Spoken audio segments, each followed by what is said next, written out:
Medidas de dispersión.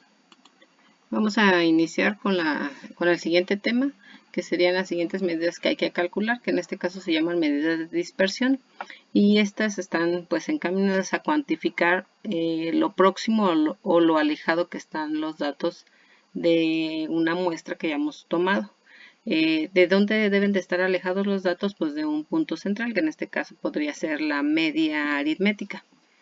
Este tipo de medidas indicarán, por un lado, el grado de variabilidad que hay en la muestra y por otro, la representatividad que tiene el punto central, ya que si se obtiene un valor pequeño en estas medidas de dispersión, eso significará que los valores se concentran en torno a ese punto central, por lo que habrá muy poca variabilidad y el centro estará representado o representará muy bien a esos datos. En cambio, si se obtiene un valor, un número grande, significa que esos valores no están concentrados o no están pegaditos al valor central, sino que están dispersos, por lo que habrá mucha variabilidad.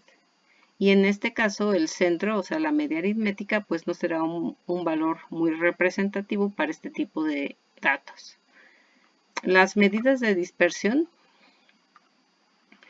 se relacionan con la mayor o menor concentración de la información o de los datos en torno a aquí ya dijimos que al valor central, que podría ser la media aritmética. Aquí está señalado. Y lo que obtendremos son parámetros estadísticos que se indican cómo se alejan los datos respecto a la media aritmética. ¿Qué es variabilidad? Pues la variabilidad es un número que nos indica el grado de dispersión de un conjunto de datos. Y estos pueden ser de tres tipos. Si el valor que obtenemos es pequeño respecto a la unidad de medida, entonces hay una gran uniformidad entre los datos, o sea que la distribución es una distribución homogénea. Aquí tenemos un valor central que puede ser la media aritmética y todos los datos están concentrados o están muy cerca de ese punto central. Por lo tanto, estamos hablando de un valor pequeño que estamos obteniendo en esa medida de dispersión y tenemos datos homogéneos. Puede suceder algo contrario. Si el valor de nuestras medidas de dispersión es grande, nos está indicando que hay una uniformidad heterogénea. ¿Qué significa eso?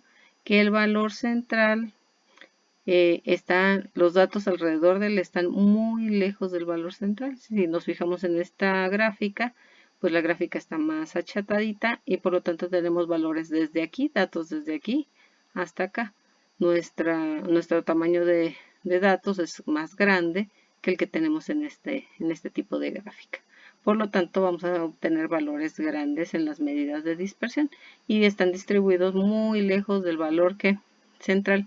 Y puede suceder otra situación, que el valor de estas medidas de dispersión nos dé un 0. ¿Qué quiere decir esto? Pues que todos los datos son iguales. Tenemos una gráfica uniforme donde todos los valores, como que aquí veíamos a las barritas, y todas tienen el mismo valor. Por lo tanto, nuestras medidas de dispersión van a ser ¿qué? Iguales a 0. ¿Cuáles son las medidas de dispersión que vamos a calcular? Bueno, hay dos tipos de medidas de dispersión, unas que les llamamos absolutas y otras que les vamos a llamar relativas. Las absolutas, pues ya conocemos a una que se llama el rango o el recorrido, que en este caso es el valor más grande menos el valor más pequeño. También aquí vamos a calcular algo que se llama la desviación media, hay una fórmula para calcularlo. Vamos a calcular algo que se llama la varianza, también requerimos de una fórmula, y la desviación típica o estándar, que es una medida muy representativa de las medidas de dispersión. Y hay solo una medida relativa, que en este caso se llama coeficiente de variación. En este capítulo o en este tema vamos a ver o vamos a aprender a calcular estas 5 medidas de dispersión. Las medidas de dispersión que vamos a calcular son para conjuntos de datos agrupados. Ustedes ya saben cuáles son los datos agrupados. Y bueno, empezamos con la primera medida de dispersión a nivel de fórmula, para que ustedes la noten, que se le llama recorrido, rango o amplitud de variación. que es la cantidad de datos que hay del valor más pequeño al valor más grande. Aquí ya lo conocemos porque era uno de las seis valores para calcular las tablas de distribución de frecuencias.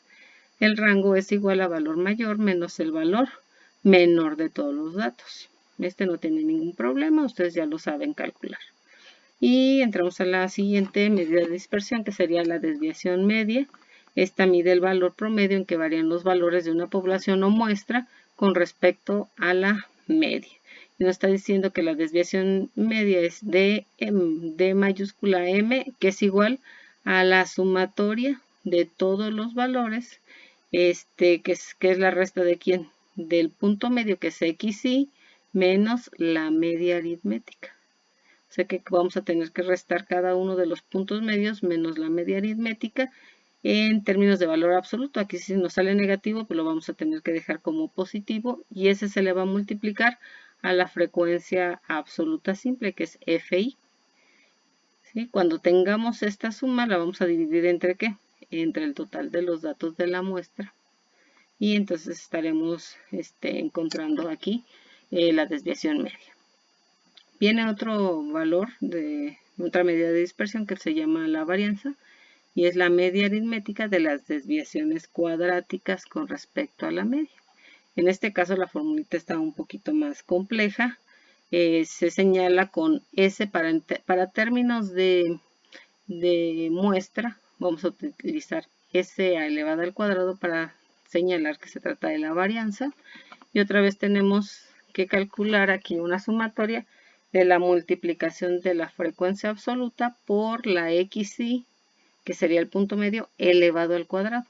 O sea que aquí tendríamos que agregar una columnita más donde tenemos que elevar a XY al cuadrado y luego multiplicárselo a FI. Cuando tengamos todas esas multiplicaciones, pues sumarlas para obtener este pequeño pedazo. Y a eso le vamos a restar una fracción que vuelve a ser la sumatoria, ¿sí?, de FI por XI, la frecuencia absoluta simple por el punto medio.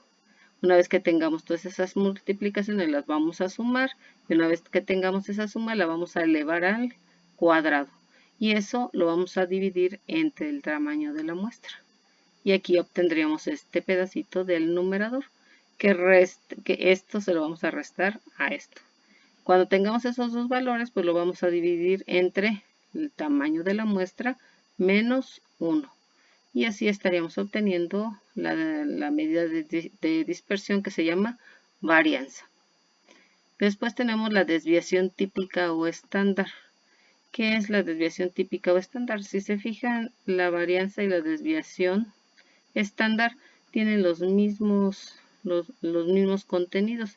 La diferencia es que a esta le estamos sacando la raíz cuadrada y estamos obteniendo la S, que se refiere a una desviación estándar. A esta si le saco la raíz cuadrada y le saco la raíz cuadrada, pues aquí me queda S y esta obviamente me queda establecida como una raíz cuadrada. O sea que cuando yo calcule la varianza puedo, por ende, sacarle la raíz a este valor y voy a obtener la desviación estándar. ¿Sí? Que el trabajo me lo daría la varianza, es lo que me va a costar trabajito, pero a cuando yo tenga el valor, pues ya nada más le saco la raíz para obtener la desviación estándar. Y la última medida de dispersión, que en este caso sería el coeficiente de variación, y coeficiente de variación es igual a ¿quién? A la desviación estándar, que sería esta, entre la media aritmética, que esta es una medida de tendencia central que ustedes ya saben calcular, y después de que divido eso lo multiplico por 100. Y aquí hay que tener en cuenta que uno de los valores más representativos de estas medidas de dispersión es la desviación estándar. ¿Sí? Esa es la medida más común que nos indica qué tan separados o qué tan dispersos están los datos con respecto a la media. Y el símbolo que se usa frecuentemente es sigma, un símbolo griego que se llama sigma, y este se utiliza para representar a la desviación estándar de una población. Y ese se va a utilizar para representar esa desviación estándar, pero de una muestra. Por eso nuestras fórmulas están en términos de S. pero ustedes van a ver en los libros frecuentemente a sigma y esto es lo mismo, es desviación estándar. Y bueno, en el siguiente video les voy a explicar cómo se resuelve uno de estos, cómo se calculan estas medidas de dispersión.